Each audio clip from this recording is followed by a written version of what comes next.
ಸಮರದಲ್ಲಿ ಕಾಂಗ್ರೆಸ್ಗೆ ಡಬಲ್ ಧಮಾಕ. ಬೆಣ್ಣೆ ನಗರಿಯಲ್ಲಿ ಸಮರ್ಥ್, ಬಾಗಲಕೋಟೆಯಲ್ಲಿ ಮೇಟಿ ಅಬ್ಬರ. ಎಸ್ ವೀಕ್ಷಕರೇ, ಕರ್ನಾಟಕ ಉಪಚುನಾವಣೆಯ ಅಖಾಡ ಈಗ ರಣರೋಚಕವಾಗಿ ಎಂಡ್ ಆಗಿದೆ. ಇದು ಕೇವಲ 2 ಕ್ಷೇತ್ರಗಳ ಗೆಲುವಲ್ಲ, ಕಾಂಗ್ರೆಸ್ಗೆ ಒಂದು ರೀತಿಯಲ್ಲಿ ಬೂಸ್ಟ್ ಸಿಕ್ಕಂತಾಗಿದೆ.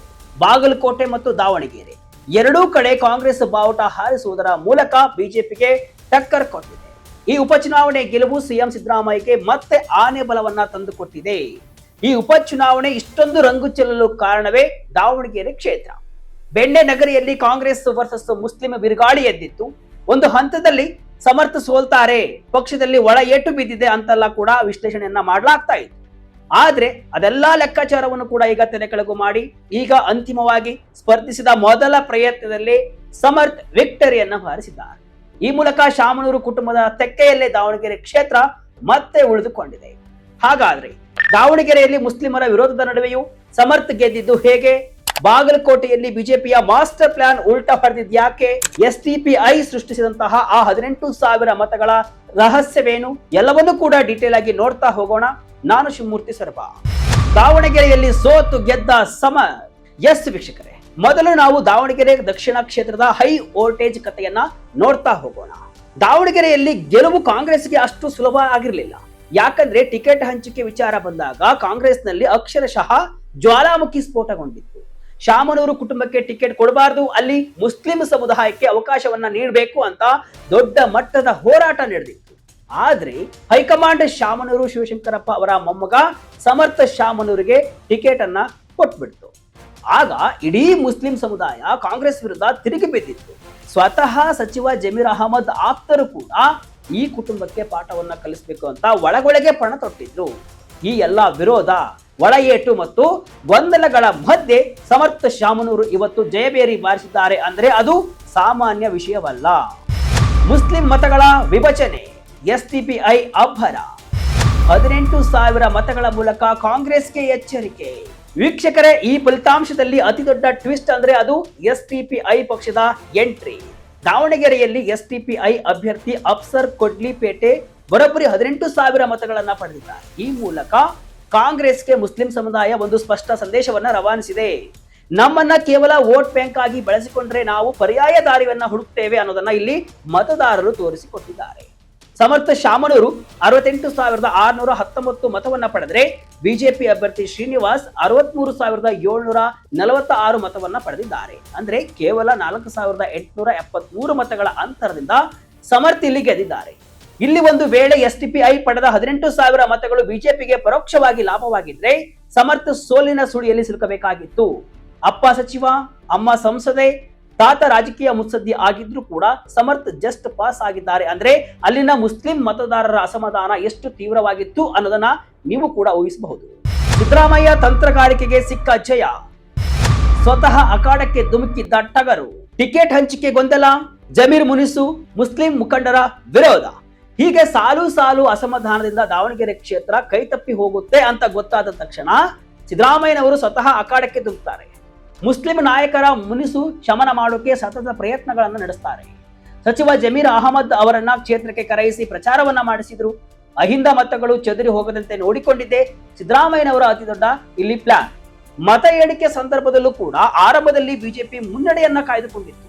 ಆಗ ಕಾಂಗ್ರೆಸ್ ಪಡಸಾಲೆಯಲ್ಲಿ ಆತಂಕ ಮನೆ ಮಾಡಿತ್ತು.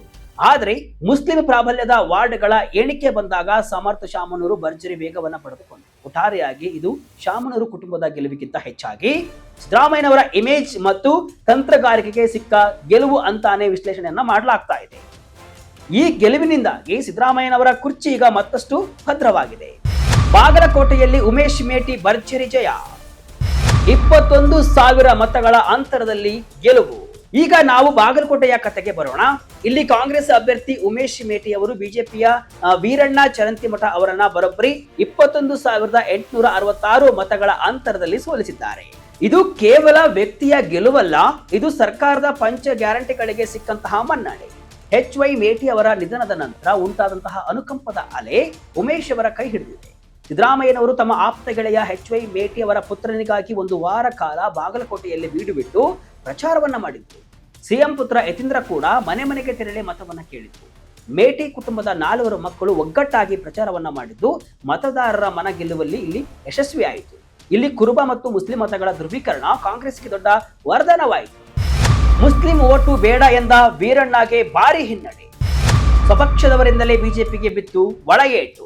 ಇಲ್ಲಿ ಬಾಗಲಕೋಟೆಯಲ್ಲಿ ಬಿಜೆಪಿಯ ಸೋಲಿಗೆ ಮುಖ್ಯ ಕಾರಣ ಅಭ್ಯರ್ಥಿ ವೀರಣ್ಣ ಚರಂತಿಮಠ ಅವರ ಒಂದು ಹೇಳಿಕೆ. ಏನು? ಚುನಾವಣಾ ಪ್ರಚಾರದ ಸಮಯದಲ್ಲಿ ಅವರು ನನಗೆ ಮುಸ್ಲಿಂ ಮತಗಳೇ ಬೇಡ ಅಂತ ಘೋಷಣೆಯನ್ನ ಮಾಡಿದ್ರು. ಈ ಒಂದು ಹೇಳಿಕೆ ಕ್ಷೇತ್ರದಲ್ಲಿರುವಂತಹ ಅಲ್ಪಸಂಖ್ಯಾತ ಮತದಾರರನ್ನ ಸಂಪೂರ್ಣವಾಗಿ ಕಾಂಗ್ರೆಸ್ ಪರವಾಗಿ ನಿಲ್ಲುವಂತೆ ಮಾಡಿತು. ಜೊತೆಗೆ ಲಿಂಗಾಯತ ಹೊರತುಪಡಿಸಿ ಇತರೆ ಸಮುದಾಯಗಳನ್ನ ಓಲೈಕೆ ಮಾಡುವಲ್ಲಿ ವೀರಣ್ಣ ವಿಫಲರಾದ್ರು. ಇನ್ನು ಬಿಜೆಪಿ ಒಳಗೆ ಇದ್ದಂತಹ ಬಂಡಾಯ ಕೂಡ ಉಮೇಶ್ ಮೇಟಿಗೆ ಪ್ಲಸ್ ಪಾಯಿಂಟ್ ಆಯಿತು. ಆಡಳಿತ ಪಕ್ಷದ ಶಕ್ತಿ ಮತ್ತು ಸಚಿವರ ದಂಡು ಬಾಗಲಕೋಟೆಯಲ್ಲಿ ಕಾಂಗ್ರೆಸ್ ಪರವಾಗಿ ಗಾಳಿ ಬೀಸುವಂತೆ ಮಾಡಿತು. ಬಿಜೆಪಿಯ ಹಿಂದುತ್ವದ ಕಾರ್ಡ್ ಇಲ್ಲಿ ಸಿದ್ದರಾಮಯ್ಯನವರ ಅಹಿಂದ ಮತ್ತು ಗ್ಯಾರಂಟಿ ಕಾರ್ಡ್ ಮುಂದೆ ಸಂಪೂರ್ಣವಾಗಿ ಫೇಲ್ ಆಗಿದೆ. ಮ್ಯಾಜಿಕ್ ಮಾಡಿದ ಗೃಹಲಕ್ಷ್ಮಿ ಶಕ್ತಿ ಯೋಜನೆ. ಮಹಿಳಾ ಮತದಾರರೇ ಕಾಂಗ್ರೆಸ್ ಗೆಲುವಿನ ರೂವಾರಿ. ವೀಕ್ಷಕರೇ, ಬಾಗಲಕೋಟೆ ಮತ್ತು ದಾವಣಗೆರೆ ಎರಡೂ ಕಡೆ ಕಾಂಗ್ರೆಸ್ ಗೆಲುವಿನ ಹಿಂದೆ ಸದ್ದಿಲ್ಲದೆ ಕೆಲಸ ಮಾಡಿದ್ದು ಮಹಿಳಾ ಮತದಾರರು. ಪುರುಷರಿಗಿಂತ ಮಹಿಳೆಯರೇ ಈ ಬಾರಿ ಹೆಚ್ಚಿನ ಸಂಖ್ಯೆಯಲ್ಲಿ ಮತವನ್ನು ಚಲಾಯಿಸಿದ್ದಾರೆ. ರಾಜ್ಯ ಸರ್ಕಾರದ ಗೃಹಲಕ್ಷ್ಮಿ ಯೋಜನೆಯ 2,000 ರೂಪಾಯಿ ಮತ್ತು ಶಕ್ತಿ ಯೋಜನೆಯ ಉಚಿತ ಬಸ್ ಪ್ರಯಾಣ ಮಹಿಳೆಯರನ್ನ ಕಾಂಗ್ರೆಸ್ ಪರವಾಗಿ ಸೆಳೆದಿದೆ. ಗ್ರಾಮೀಣ ಭಾಗದ ಮಹಿಳೆಯರು ಸಿದ್ದರಾಮಯ್ಯನವರ ಹೆಸರಲ್ಲಿ ಕಾಂಗ್ರೆಸ್ಗೆ ಮುದ್ರೆಯನ್ನ ಒತ್ತಿದ್ದಾರೆ. ಬೆಲೆ ಏರಿಕೆಯ ನಡುವೆ ಕೈಗೆ ಸಿಗುತ್ತಿರುವಂತಹ ಈ ಹಣ ಬಡ ಕುಟುಂಬಗಳಿಗೆ ಆಸರೆಯಾಗಿದೆ ಅನ್ನೋದು ಈ ಫಲಿತಾಂಶದಿಂದ ಸಾಬೀತಾಗಿದೆ. ಕಾಂಗ್ರೆಸ್ ಕೂಡ ಈ ಗ್ಯಾರಂಟಿ ಯೋಜನೆಗಳನ್ನೇ ತನ್ನ ಅಸ್ತ್ರವನ್ನಾಗಿ ಮಾಡಿಕೊಂಡು ವಿರೋಧ ಪಕ್ಷಗಳ ಟೀಕೆಗಳ ನಡುವೆಯೂ ಕೂಡ ಈ ಗೆಲುವನ್ನ ಸಾಧಿಸಿದೆ. ರಾಜಕೀಯ ಪಡಸಾಲೆಯಲ್ಲಿ ಮುಸ್ಲಿಂ ಓಟು ಬ್ಯಾಂಕ್ ಚರ್ಚೆ. ವೀಕ್ಷಕರೇ, ಈ ಉಪಚುನಾವಣೆಯ ಫಲಿತಾಂಶ ಬರೀ ಗೆಲುವು ಸೋಲಿಗೆ ಸೀಮಿತವಾಗಿಲ್ಲ. ಇದು ಮುಂದಿನ ದಿನಗಳಲ್ಲಿ ರಾಜ್ಯ ಕಾಂಗ್ರೆಸ್ನಲ್ಲಿ ಹೊಸ ಚರ್ಚೆಯನ್ನ ಹುಟ್ಟುಹಾಕಿದೆ. ದಾವಣಗೆರೆಯಲ್ಲಿ ಎಸ್ಡಿಪಿಐ ಪಡೆದ 18,000 ಮತಗಳು ಕಾಂಗ್ರೆಸ್ಗೆ ನಿದ್ದೆಯನ್ನ ಗೆಡಿಸಿದೆ. ಮುಸ್ಲಿಂ ಸಮುದಾಯ ಇನ್ನು ಮುಂದೆ ಕೇವಲ ಕಾಂಗ್ರೆಸ್ಗೆ ಮರುಳಾಗಲ್ಲ, ತಮಗೆ ಹಕ್ಕು ಸಿಗದಿದ್ರೆ ಎಸ್ಡಿಪಿಐ ನಂತಹ ಸಂಘಟನೆಗಳನ್ನ ಬೆಂಬಲಿಸ್ತೇವೆ ಅನ್ನೋದು ಕೂಡ ಇಲ್ಲಿ ಸಾಬೀತಾಗಿದೆ.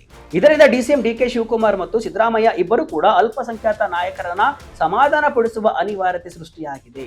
ಜಮೀರ್ ಅಹಮದ್ ಅವರನ್ನ ಸೈಡ್ ಲೈನ್ ಮಾಡೋದು ಕೂಡ ಕಾಂಗ್ರೆಸ್ಗೆ ಅಪಾಯಕಾರಿ ಅನ್ನೋದನ್ನ ದಾವಣಗೆರೆ ಫಲಿತಾಂಶ ತೋರಿಸಿಕೊಟ್ಟಿದೆ. ಆದ್ರೂ ಕೂಡ ಎರಡೂ ಕ್ಷೇತ್ರಗಳನ್ನ ಗೆಲ್ಲುವ ಮೂಲಕ ಸಿದ್ದರಾಮಯ್ಯ ನಾಯಕತ್ವದ ಬದಲಾವಣೆಯನ್ನ ಸದ್ಯಕ್ಕೆ ಮುಂದೂಡುವಲ್ಲಿ ಯಶಸ್ವಿಯಾಗಿದೆ. ಒಟ್ನಲ್ಲಿ ಹೇಳುವುದಾದರೆ ಕರ್ನಾಟಕ ಉಪಚುನಾವಣೆ ಕಾಂಗ್ರೆಸ್ಗೆ ಹೊಸ ಹುಮ್ಮಸ್ಸನ್ನ ಕೊಟ್ಟಿದೆ. ಬಾಗಲಕೋಟೆಯಲ್ಲಿ ಉಮೇಶ್ ಮೇಟಿ ಅಪ್ಪನ ಪರಂಪರೆ ಕಾಪಾಡಿಕೊಂಡ್ರೆ, ದಾವಣಗೆರೆಯಲ್ಲಿ ಸಮರ್ಥ್ ಶಾಮನೂರು ತಾತನ ಕೋಟೆಯನ್ನ ಉಳಿಸಿಕೊಂಡಿದ್ದಾರೆ.